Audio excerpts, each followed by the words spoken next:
जय मसीह की मेरे दोस्तों।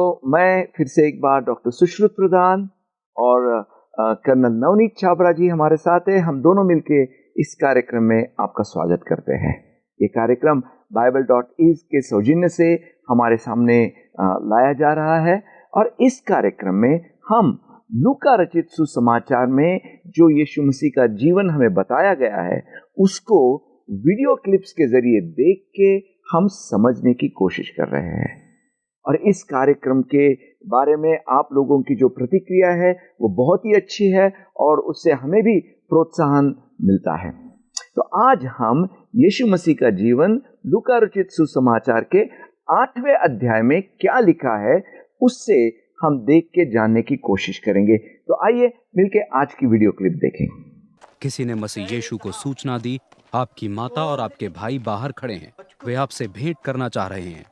मसीह यीशु ने कहा, मेरी माता और भाई वे हैं जो परमेश्वर का वचन सुनते तथा उसका पालन करते हैं। एक दिन मसीह यीशु ने शिष्यों से कहा, आओ हम झील की दूसरी ओर चलें। इसलिए वे सब नाव में बैठकर चल दिए।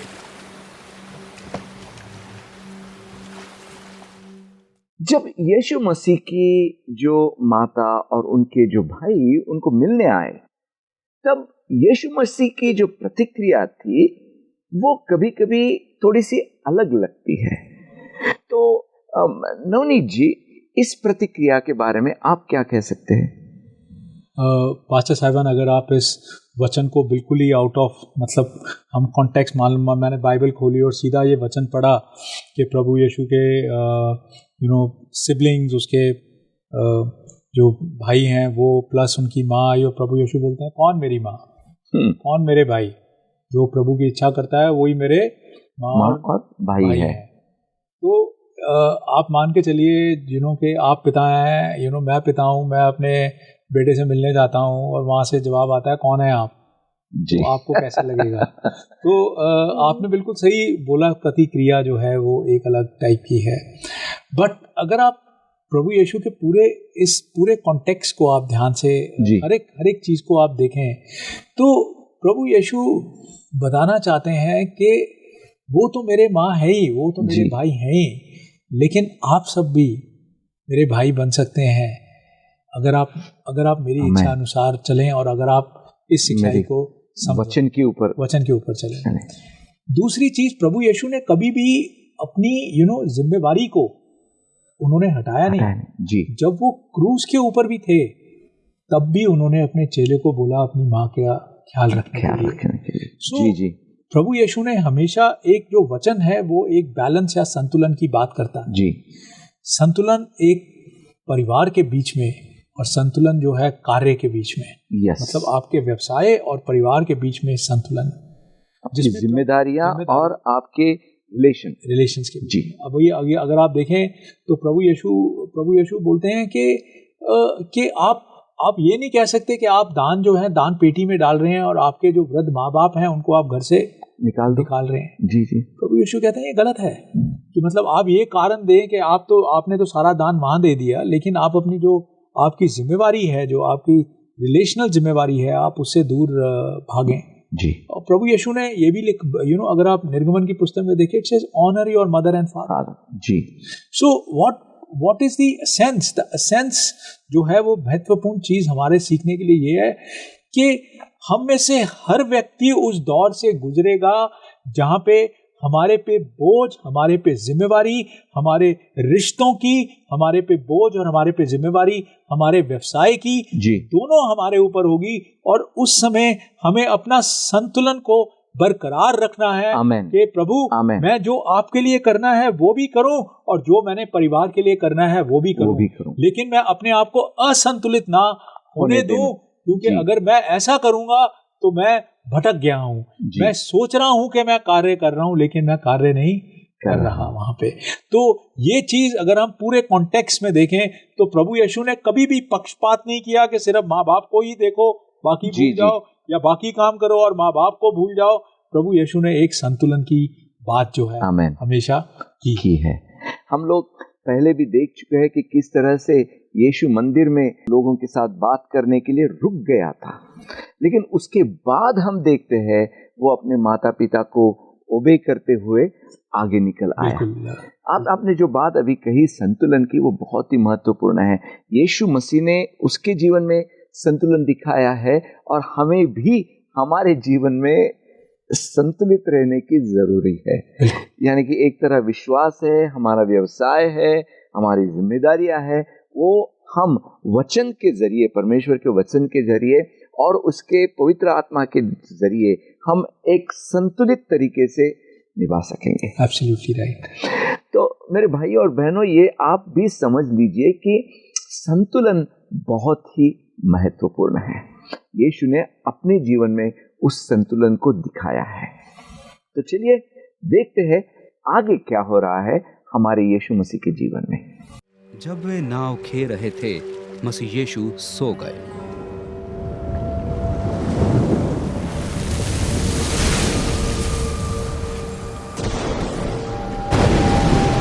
उसी समय झील पर प्रचंड बवंडर उठा, यहाँ तक कि नाव में जल भरने लगा और उनका जीवन खतरे में पड़ गया।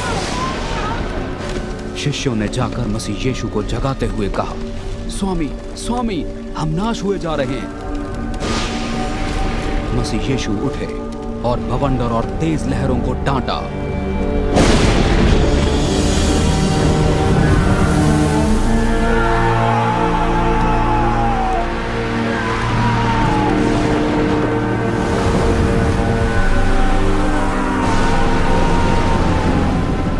बवंडर थम गया तथा तेज लहरें शांत हो गईं। कहाँ है तुम्हारा विश्वास? मसीह यीशु ने अपने शिष्यों से प्रश्न किया। भय और अचंभे में वे एक दूसरे से पूछने लगे, कौन है ये जो बवंडर और लहरों तक को आदेश देते हैं और वे भी उनके आदेशों का पालन करती हैं? यीशु मसीह के जीवन में हम देखते हैं एक तरह का बवंडर, एक तरह का तूफान आ गया यहाँ पे, लेकिन यीशु मसीह निश्चिंत थे। और ये जो झील के बीच में हो रहा था, उसके द्वारा हम भी सीख सकते हैं कि हमारे जीवन के तूफानों का सामना हम किस तरह से कर सके। नवनीत जी, तो इस तूफान का सामना यीशु ने कैसे किया? अगर आप इस वाक्य पे मनन करें तो अगर हम इसको एक कहानी के रूप में देखें तो हम कहेंगे चलो भाई, वो झील में जा रहे थे, वहाँ तूफान आया, हवा आई, लहरें उठी और प्रभु यीशु ने लहरों को शांत किया और वचन बोला और लहर शांत हो गई। अब उसके बाद मैं सोचूं कि मेरे आसपास तो यहाँ कोई झील ही नहीं है जहाँ मैंने जाना है, तो मेरे लिए इसका क्या काम जी, इस वचन का। अगर हम कुछ लोग सोचें हमारे आसपास तो कोई नदी भी नहीं है जहाँ हम कभी किश्ती में जाते हैं, जी, या ट्रेन में चले जाते हैं या अपनी कार में चले जाते हैं यहाँ। लेकिन जो तूफान जिसके बारे में प्रभु यीशु बात कर रहे हैं, वो तूफान केवल एक झील का तूफान नहीं, हमारे जीवन में कई प्रकार के विभिन्न तूफान जो हैं वो आते हैं जी। कई बारी एक फाइनेंशियल क्राइसिस हमारे जीवन में आ सकता है, आर्थिक रूप से समस्याएं आ सकती हैं, हमारे व्यवसाय की, हमारे जॉब की, हमारे बिजनेस की, जो हमें समझ नहीं आ रहा कि हम उसको कैसे डील करें, हम किस प्रकार से उससे जूझें। कई बार रिश्तों में दरारें आ जाती हैं, कई बार अनबन हो जाती है, कई बार हमारे जीवन में हमें समझ नहीं आता कि हम उसको आगे कैसे बढ़ाएं और किस प्रकार से उसको थामें और किस प्रकार से उसको बरकरार रखें। और कई बार हमारे जीवन के अंदर हमारा पाप जो है वो तूफान ले आता है। हमें समझ नहीं आता कि जब हम पाप में थे तो चल रहे थे, लेकिन जब वो पाप जब परमेश्वर हमें अपने हाथ के नीचे लाता है तो एक तूफान सा उठ जाता है और हमें समझ नहीं आता कि हम किस प्रकार से उस टाइम पे उस चीज से जूझें। कई बार कोई बीमारी है, कोई डॉक्टर की रिपोर्ट है, कई बारी जिससे हमारे जीवन के अंदर तूफान आ सकता है। हम सोचते हैं सब कुछ ठीक चल रहा है, लेकिन एकदम से लगता है कि बहुत ही भारी तूफान जीवन के अंदर आ चुका है। सो तूफान का अर्थ केवल झील का तूफान नहीं, बल्कि एक आर्थिक रूप से तूफान, रिश्तों से तूफान, पाप के कारण आए हुए तूफान और कई बार बीमारी के कारण आए हुए तूफान, अलग अलग प्रकार के तूफान हैं जो हमारे जीवन में आते हैं। लेकिन जरूरी चीज जो आपने बताई पास्टर साहिबान के प्रभु यीशु निश्चिंत होकर सो रहे थे। नवनीत जी, तो आप कह रहे हैं कि ये तूफान का मतलब हर एक वो चीज जो हमें डगमगा सके, जो हमें डुबा सके। बिल्कुल। बिल्कुल जो डुबा सके, जो हमें खत्म कर सके, जो हमें डिस्ट्रॉय कर सके। इसमें आप एक चीज देखिए, प्रभु यीशु जो है, गॉड वांट्स टू रिस्टोर। वो बनाना चाहते हैं। वो हमें मोड़ते जरूर हैं लेकिन तोड़ते नहीं हैं। आमेन आमेन। सो वो तूफानों द्वारा, हर चीज द्वारा हमारे विश्वास को, हमें अपने पास, हमें अपने करीब रखना चाहते हैं। तो आपने बिल्कुल सही बोला, तूफान जो है वो चाहता है सब नष्ट कर दे, सब खत्म कर दे, लेकिन प्रभु यीशु जो है वो चाहते हैं कि कुछ नष्ट ना हो। वो क्या बचा पाए उसमें से। प्रभु यीशु ने तो बोल ही दिया था कि हम उस पार चलते हैं जी। तो उन्होंने तो देख ही लिया था कि हम उस पार जाने वाले हैं वहां पे, तो वो निश्चिंत होके सो रहे थे। ये चीज बहुत ज्यादा आवश्यक है, वो लोग जो परमेश्वर में बने हुए हैं, आमेन, जिनकी जड़ें जो हैं वो गहरी हैं और मजबूत है, वो तूफान में भी सो सकते हैं। आमेन। क्योंकि उन्हें उस परमेश्वर में इतना अटूट विश्वास है कि परमेश्वर उनको नष्ट नहीं होने देगा, परमेश्वर उनको छोड़ेगा नहीं, परमेश्वर ने उनको अलग नहीं किया है, कि परमेश्वर उनको दोबारा से स्थापित करेगा। प्रभु यीशु के जो नैप का विवरण है उसमें दिया है कि प्रभु यीशु सो रहे थे। अगर आप केवल उस पे मनन करें तो आप अपने आप से पूछो कि क्या आप चिंताओं के बीच में सो सकते हो? क्या आपका हृदय शांत है? क्या आप व्याकुल हो जाते हो? अगर आप ज्यादा व्याकुल हो जाते हो, वचन को पकड़ो, आमेन, उस पे मनन करो, उसके सामने घुटने टेको और फिर देखो तुम्हें कैसी नींद आती है। ऐसी नींद तो कभी आराम में भी नहीं आती जितनी तूफान के बीच में आ जा। आमेन। आपने यहाँ पे एक बहुत ही महत्वपूर्ण बात कही नवनीत जी, कि यीशु ने कहा कि उस पार हम चले जाएंगे। जब उसने कहा है उस पार जाएंगे, तो उस पार हमारी नैया को वहां पे पार लगाने का सामर्थ्य उसमें है। और जब हम उसमें वो विश्वास रखते हैं तो हम सो सकते हैं। हमें चिंता करने की बात कुछ भी नहीं है, क्योंकि जिसने हमें जो प्रॉमिस किया है उसको पूरा करने का सामर्थ्य उसमें है। अब्राहम ने भी वही विश्वास रखा था कि जब परमेश्वर ने उसको वचन दिया था तो वो वचन पूरा करने का सामर्थ्य परमेश्वर में है। बिल्कुल, और वचन पूरा करने का सामर्थ्य है, लेकिन इंसान जो है, हम एक सामान्य मनुष्य हैं। हमारे जीवन में भय आना स्वाभाविक है। जब तूफान आता है, व्याकुलता आना, भय आना कि आगे क्या होगा, भविष्य में क्या होगा, ये सब स्वाभाविक चीजें हैं। अगर ये आए तो ये मत सोचो अरे मैं कैसा मसीह हूँ, मैं कमजोर मसीह हूँ। नहीं, ये सब स्वाभाविक है, लेकिन इस स्वाभाविक चीजों से निकलकर ही चरित्र बनता है। आमेन आमेन आमेन। मेरे भाइयों बहनों, आपके जीवन में भी तूफान आ सकता है, लेकिन जैसे नवनीत जी ने बहुत ही अच्छी तरह से हमें समझाया है कि उस तूफान से निकल के हम जब आगे जाते हैं तभी चरित्र बनता है। अगर आपके जीवन में कुछ तूफान है आज, तो समझ लीजिए चरित्र बनने वाला है, और हमारा मसीह यीशु जो है आपकी नैया को पार लगा देगा, आपको वो प्रोटेक्ट करेगा, आपको टूटने नहीं देगा। इस विश्वास के साथ ही हम देखेंगे आगे क्या हो रहा है और समझेंगे। इसके बाद वे गिरासेन प्रदेश में आए, जो गलील झील के दूसरी ओर है। जब मसीह यीशु तट पर उतरे, उनकी भेंट एक ऐसे व्यक्ति से हो गई जिसमें अनेक प्रेत समाये हुए थे। प्रेतात्मा से पीड़ित व्यक्ति उनके पास आ गया। ये व्यक्ति लंबे समय से कपड़े न पहनता था। वो मकान में नहीं, परंतु कब्रों की गुफाओं में रहता था।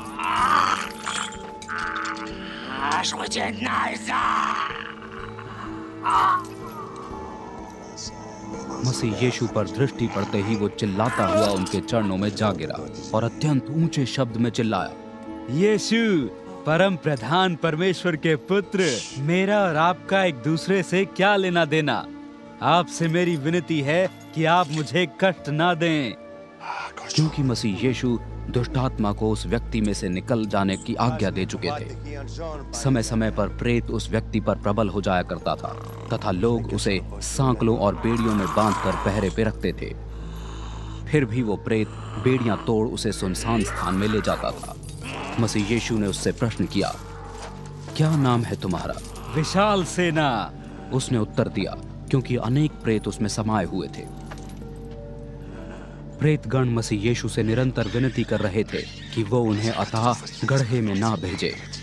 वहीं पहाड़ी के ढाल पर सूअरों का एक विशाल समूह चर रहा था। प्रेतों ने मसीह यीशु से विनती की कि वो उन्हें सूअरों में जाने की अनुमति दे दे। मसीह यीशु ने उन्हें अनुमति दे दी। जब प्रेत उस व्यक्ति में से बाहर आए, उन्होंने तुरंत जाकर सूअरों में प्रवेश किया और सूअर ढाल से झपटकर दौड़ते हुए झील में जा डूबे। इन सूअरों के चरवाहे ये देख दौड़ कर गए और नगर तथा उस प्रदेश में सब जगह इस घटना के विषय में बताने लगे। लोग वहां ये देखने आने लगे कि क्या हुआ है। तब वे मसीह यीशु के पास आए। वहां उन्होंने देखा कि वो व्यक्ति जो पहले प्रेतात्मा से पीड़ित था, वस्त्र धारण किए हुए पूरी तरह स्वस्थ और सचेत मसीह यीशु के चरणों में बैठा हुआ है। ये देख वे हैरान रह गए। जिन्होंने ये सब देखा, उन्होंने जाकर अन्यों को सूचित किया कि ये प्रेतात्मा से पीड़ित व्यक्ति किस प्रकार प्रेत से दूर हुआ है। तब गिरासेन प्रदेश तथा पास के क्षेत्रों के सभी निवासियों ने मसीह यीशु को वहां से दूर चले जाने को कहा, क्योंकि वे अत्यंत भयभीत हो गए थे। इसलिए मसीह यीशु नाव द्वारा वहां से चले गए।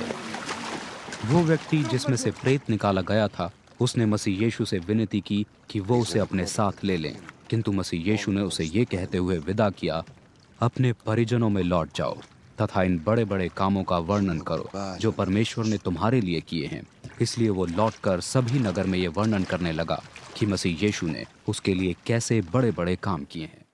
यहाँ पे हम देखते हैं कि यीशु मसीह के जीवन में एक अलग तरह का मैनिफेस्टेशन हुआ था। यहाँ पे हम परमेश्वर के ताकत को देखते हैं, उसके अधिकार को देखते हैं, लेकिन हम यहाँ पे एक प्रेतात्मा के बारे में भी देखते हैं। तो चलिए उसके बारे में हम जान लेंगे। तो नवनीत जी, यहाँ पे हम देखते हैं कि जब यीशु मसीह उस बवंडर से निकल के पार आ गया, तो उसके वेलकमिंग पार्टी जो थी वो कुछ बहुत ग्रैंड नहीं थी। एक अलग तरह का ही वेलकम वहां पे उनको मिला।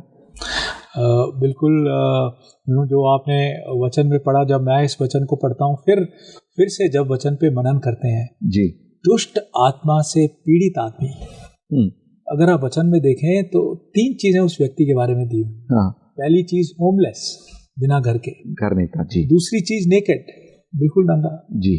तीसरी चीज सिमेट्री में रहता था जी। हाँ, कब्रिस्तान। लोग कब्रिस्तान में रहते नहीं है, जाते हैं और जितनी जल्दी हो सके वहां से निकल जाते, वापिस आने की कोशिश करते हैं।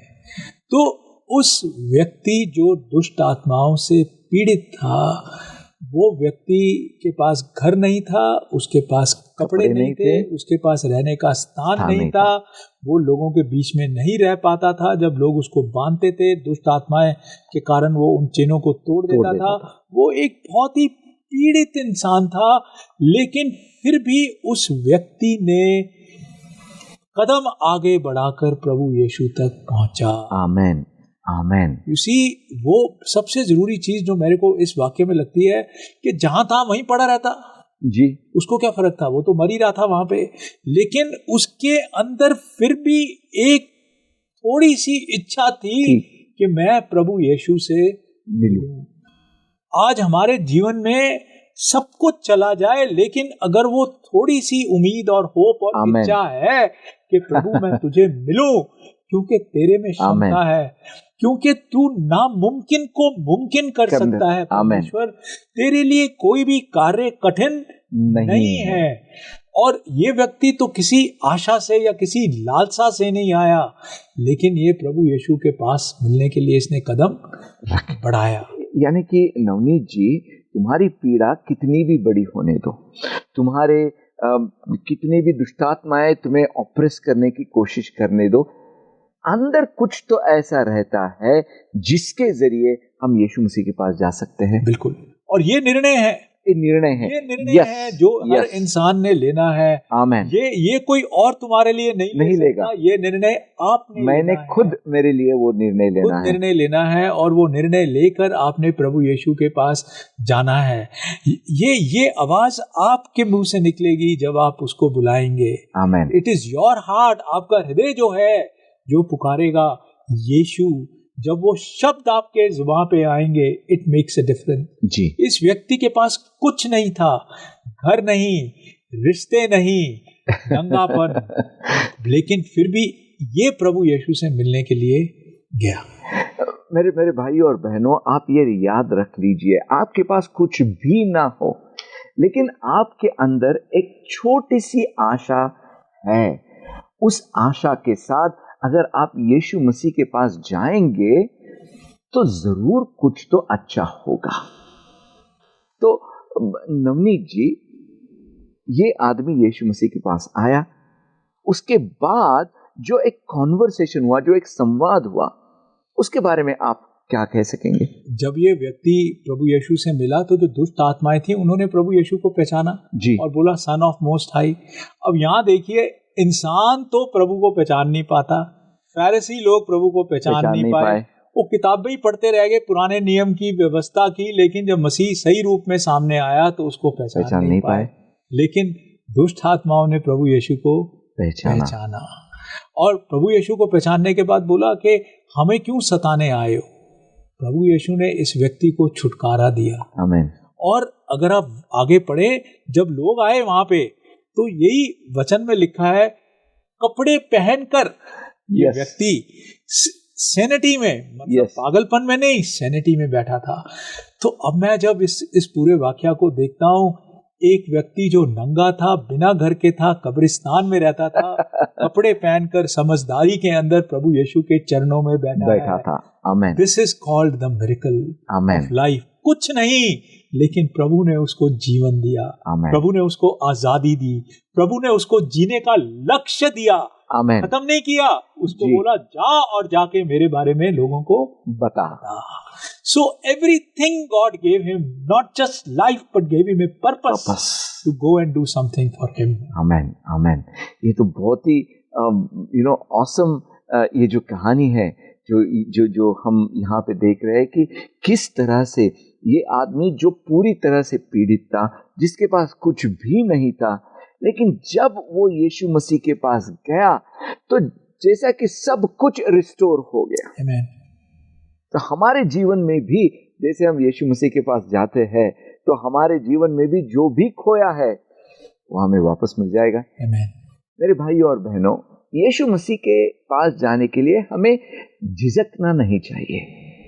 जब जरूरत है तब उसके पास बेझिझक चले जाइए। तुम्हारी पीड़ा कितनी भी बड़ी होने दो, तुम्हारे खिलाफ कितने भी दुष्टात्माएं खड़ी होने दो, तुम्हारे खिलाफ जो भी प्रॉब्लम्स है वो कितने भी बड़े होने दो, एक छोटी सी आशा के साथ जब आप उसके पास जाएंगे तो आपको वो छुटकारा देगा। उतना ही नहीं, आपके जीवन में एक आप नया लक्ष्य पाएंगे कि जिसकी तरफ आप जा सके और आपका जीवन जो है वो परिपूर्ण हो जाए।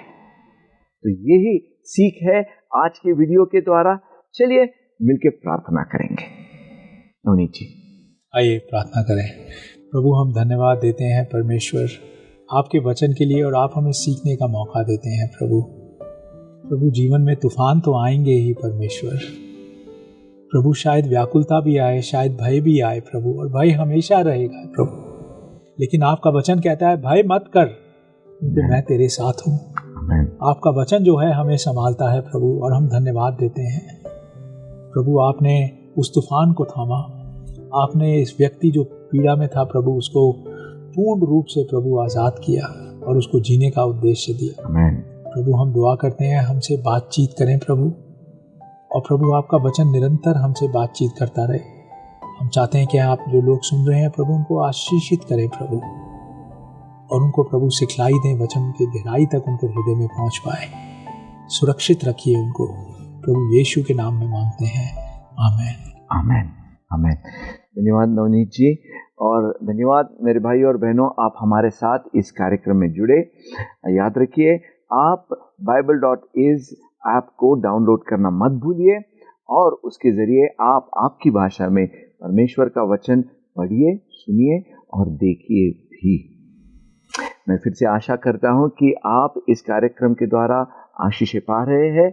अगली बार फिर से मिलेंगे एक नए एपिसोड के साथ, यीशु मसीह के जीवन में क्या हो रहा है और उसके साथ हम क्या सीख रहे हैं। तब तक के लिए धन्यवाद। God bless you. एक नई बाइबल इज़ ऐप मुफ्त में आज ही डाउनलोड करें ताकि आप पाएं प्रभु का शुद्ध सुनाई देने वाला वचन अपनी उंगलियों पर। आसानी से सुनने की योजना बनाएं, नोट्स लें और सच्चाई का सामना करें। इसमें आप क्या पाएंगे? प्रभु के वचन को हाई क्वालिटी एवं नाटकीय ऑडियो में सुनें। ऑफलाइन सुनने और पढ़ने के लिए अपना पसंदीदा वर्जन डाउनलोड करें। हमारे पास मुफ्त में 1300 से भी अधिक भाषाएं उपलब्ध हैं। 500 से भी अधिक भाषाओं में गॉस्पेल फिल्में देखकर यीशु के जीवन और सेवकाई के बारे में जानें। शास्त्र प्लेलिस्ट खोजें और बनाएं। उन्हें अपने दोस्तों, परिवार और सोशल मीडिया पर भी बांटें ताकि आप प्रभु के वचन का एक साथ अध्ययन कर सकें। तो आज ही बाइबल इज़ ऐप डाउनलोड करें, प्रभु को आपकी अपनी भाषा में बोलते हुए सुनें। नई बाइबल इज़ ऐप जो सबको ध्यान में रखकर बनाई गई है।